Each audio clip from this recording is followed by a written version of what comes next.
Good morning बच्चों। देखो आज हम पढ़ रहे हैं क्लास 8 में मुहावरे। ठीक है, वैसे तो हम मुहावरे क्लास 6 से क्लास 3 से 4 से ही पढ़ते हुए आ रहे हैं। तो देखो यही हम यहाँ पे बताएंगे। मुहावरा एक ऐसा वाक्यांश है जो वाक्य रचना में अपना विशेष अर्थ प्रकट करता है। इनके प्रयोग से भाषा सरस, रोचक एवं प्रभावपूर्ण बन जाती है। तो देखो मुहावरे कौन कौन से होते हैं, देखो मैं बता रही हूँ।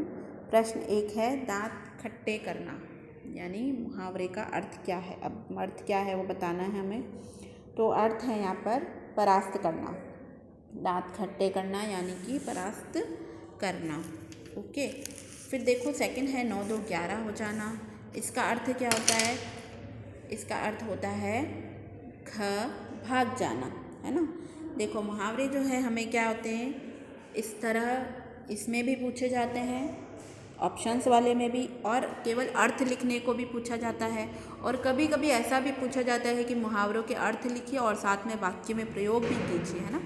एग्जाम्स में इस तरह पूछा जाता है। तो देखो अगर इस तरह पूछा जाए टिक राइट करने वाला तो हम ऑप्शन को सही कर देंगे, क्योंकि हमें अर्थ लिखा हुआ मिलेगा, है ना।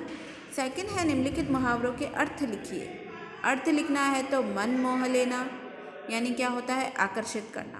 हाथ काटना मतलब क्या होता है, बेरोजगार होना। कूच करना मतलब होता है आगे बढ़ना। प्राणांत मतलब होता है मृत्यु होना। फलना फूलना मतलब होता है उन्नति करना, है ना। ये तो हो गए इनके अर्थ। इसके अर्थ आगे भी है, देखो। चकित रहना का मतलब होता है हैरान रहना। दबेल होना का मतलब होता है डर जाना। पीठ दिखाना का मतलब होता है भाग जाना। चुनौती देना का मतलब होता है ललकारना।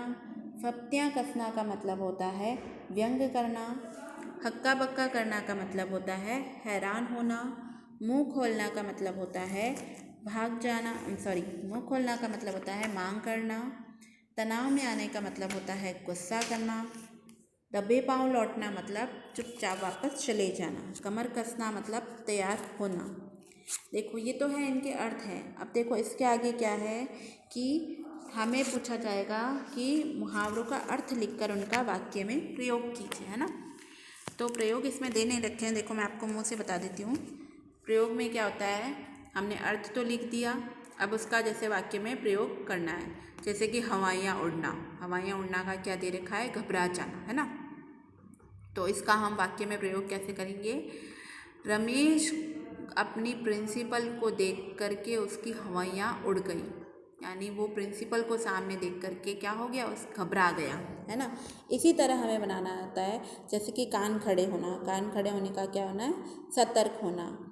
एग्जामिनेशन हॉल में फ्लाइंग आते देख हम सबके कान खड़े हो गए, हम सब क्या हो गए, सतर्क हो गए, है ना। इसी तरह इनका बनता है जी भर कर भोगना, पूरा आनंद लेना। आज तो हम जीवने में जी भर कर आनंद लेंगे या जी भर कर भोगेंगे, है ना।